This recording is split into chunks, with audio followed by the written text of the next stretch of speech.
Se vocês acham que o autor de Nárnia fumou maconha quando escreveu Nárnia, então Aldous Huxley era a maconha. Olá pessoal, aqui é a Ju, sejam bem-vindos de volta ao meu canal.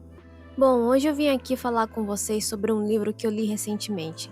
Se chama Admirável Mundo Novo, do Aldous Huxley. Eu já tava querendo há algum tempo ver esse livro aqui, mas eu nunca tive não é coragem, eu quero dizer, eu sempre fiquei com muita preguiça de comprar o livro. Não tem livrarias em português aqui no Japão, então eu tenho que pedir tudo online mesmo. E demora geralmente quase um mês para chegar. Esse aqui mesmo, eu tive que esperar vir do Brasil para poder conseguir. Bom, mas enfim, falando sobre o livro, né? Imagine você viver numa sociedade onde todos são felizes, onde todos podem alcançar a máxima felicidade, o prazer imediato, mas em custo de você não ter família, nem cônjuges, nem filhos, nem tios, nem avós, nem pais, muito menos a sua individualidade. Em um mundo onde é decidido quem você vai ser, onde você vai trabalhar, qual vai ser a sua ocupação, quais serão os seus desejos, as suas vontades, tudo antes mesmo se tornar um embrião. Aqui no livro não existe mais nascimentos naturais. Os humanos são criados em fábricas, sabe? Como se fosse em... como se diz mesmo? Inseminação artificial. Eu vou tentar explicar o processo aqui, mas eu achei bem complicado, na verdade, de entender. Demorei um pouquinho, mas ainda bem que o livro oferece uma parte resumida dele. Quando os humanos são meros óvulos, eles sofrem um processo chamado processo Volkanovski. É um processo no qual os óvulos eles são divididos em vários outros óvulos. Sendo assim, eles podem acabar criando vários humanos de uma só vez, só que todos iguais. São vários gêmeos, trigêmeos, quadrigêmeos, do máximo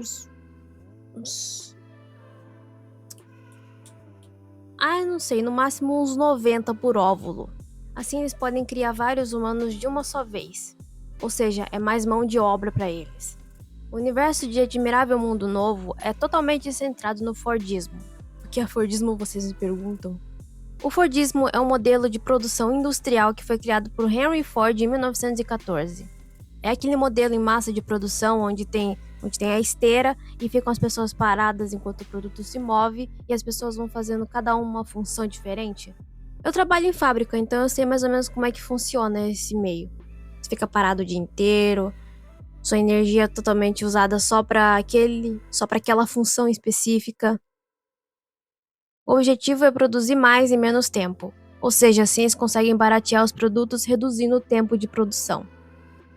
Ou seja, nesse futuro os humanos são vistos meramente como produtos, assim como qualquer outros objetos. As pessoas vivem para consumir, tanto que elas nem reparam mais as coisas que elas quebram ou que elas rasgam, elas simplesmente jogam fora e compram outro. Todo o sistema da sociedade deles é baseado em casta. Eles são alfa, beta, gama, delta e y. Os alfas sendo os mais altos no ranking, enquanto os y sendo os mais baixos deles. Ou seja, quanto mais alfa você é, mais bonito, mais inteligente e mais sofisticado você é. Enquanto os Y são os mais feios e também os com menos capacidade intelectual. Não que eles sejam burros, tá? É que eles são condicionados a serem assim. Os humanos são condicionados a serem como o governo quer. Eles que condicionam toda a sua cultura, todo o seu comportamento, toda a sua base de crença. Eles praticamente hipnotizam você desde a infância a acreditar em tudo que eles dizem, a se comportar como eles querem, tudo. Inclusive tem uma parte aqui em que eles mostram como que eles fazem isso com as crianças, e infelizmente eu não posso mostrar aqui, eu não posso falar aqui, senão o YouTube sabe como é, né? Tipo, a pessoa nem é monetizada ainda e tá se preocupando das preocupação à toa. Mas enfim, eu não vou falar porque isso até me deixa desconfortável. É sério, é melhor você ler o livro e tirar suas próprias conclusões. Eles são hipnotizados principalmente quando dormem, que é um sistema hipnopédico no qual a pessoa fica ouvindo como é que fala? Um sistema hipnopédico onde a pessoa fica dormindo e escutando o áudio de alguém falando tudo aquilo que ela precisa acreditar, tudo que ela deveria saber. No livro é eficiente, mas na vida real eu duvido que isso funcione. Até porque se funcionasse eu estudava dormindo. Nesse mundo a velha arte é totalmente proibida. Tipo de arte que se possa fazer sozinha é completamente desmotivada. Eles fazem de tudo para que as pessoas não fiquem sozinhas com seus pensamentos, sabe?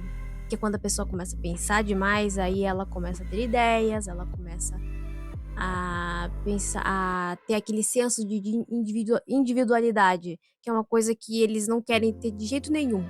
Que segundo eles isso desestabilizaria totalmente a sociedade e que a sociedade deve funcionar em conjunto, e se uma engrenagem começar a falhar, todo o resto falha. Elas são condicionadas a gostarem daquilo que são obrigadas a fazer, sem nem pensar, sem nem ter noção de que elas estão sendo obrigadas a fazer aquilo. Para elas é apenas o lazer da vida delas. Imagina, trabalhar sendo lazer. Isso seria maravilhoso, né? Por exemplo, os Y nas fábricas, eles não se importam com quão perigoso possa ser o trabalho. Para eles, aquilo é completamente normal e até prazeroso para eles. O outro método que eles usam para deixar a sociedade totalmente acalmada e feliz é uma droga chamada soma. O soma traz o ápice da felicidade. É o tipo de droga que não tem nenhum efeito colateral, ele não causa danos como uma droga assim que nós temos hoje em dia, mas ele é totalmente seguro e é distribuído de graça para todas as massas, assim mantendo todo mundo manso e feliz. Eu já perdi a conta de quantas vezes eu falei feliz nesse vídeo.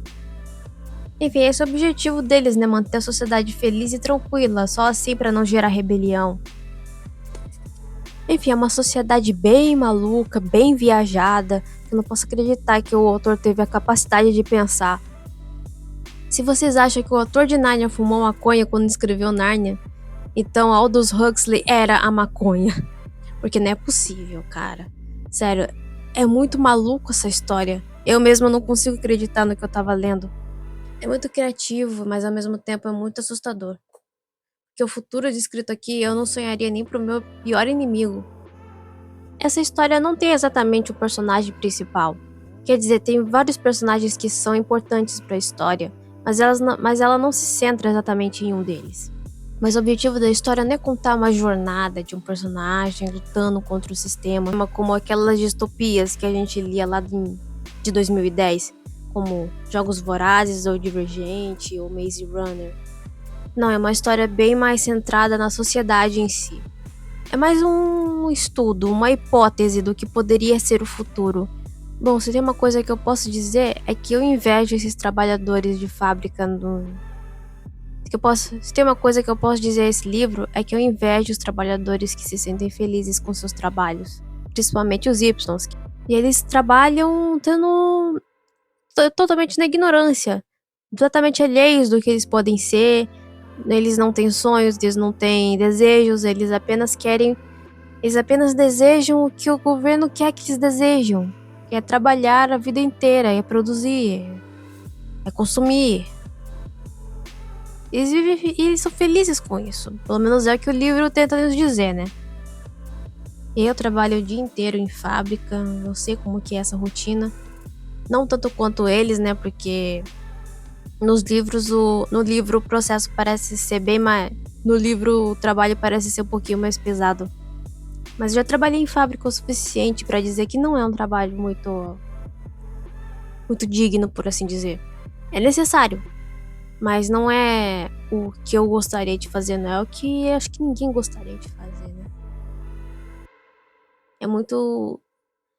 drena muito a sua energia, drena o seu tempo, drena a sua vontade de fazer qualquer coisa depois quando você chega em casa exausto, sem querer fazer nada. É bem difícil. Mas eu também não posso reclamar, né? Porque a minha fábrica não é tão ruim. Mas poderia ser melhor. Enfim, tudo que eu tenho pra dizer a esse livro é que eu odiei ele. Eu odiei com todas as forças tudo que ele me fez sentir, tudo que ele me fez pensar, tudo que ele me fez imaginar, tudo que ele me fez refletir. E é por isso que Admirável Mundo Novo é um dos meus livros favoritos da vida agora. Eu vou guardar ele com todo o coração. Bem aqui, junto com o autor. Parece ser uma pessoa muito da hora. Ou não, né? Porque eu não pesquisei sobre a vida dele, mas enfim, não dá pra dizer. Mas enfim, você pode dizer pelo número de post-its que eu botei aqui que eu guardei muita coisa. Ele me ensinou muita coisa. Enfim, né? É mais ou menos isso que eu tenho pra dizer sobre a história.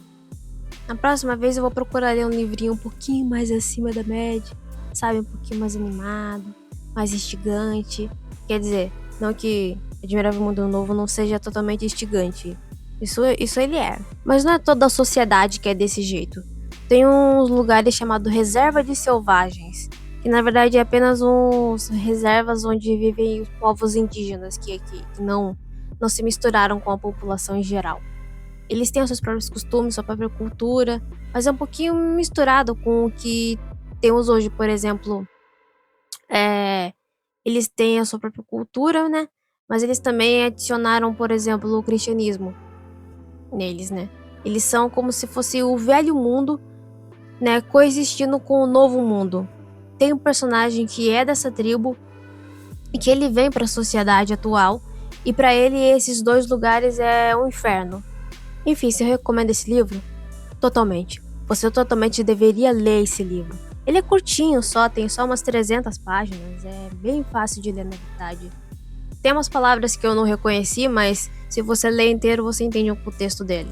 Eu espero que tenham gostado desse vídeo, dê um like, compartilhem ele com seus amigos, se inscrevam no meu canal.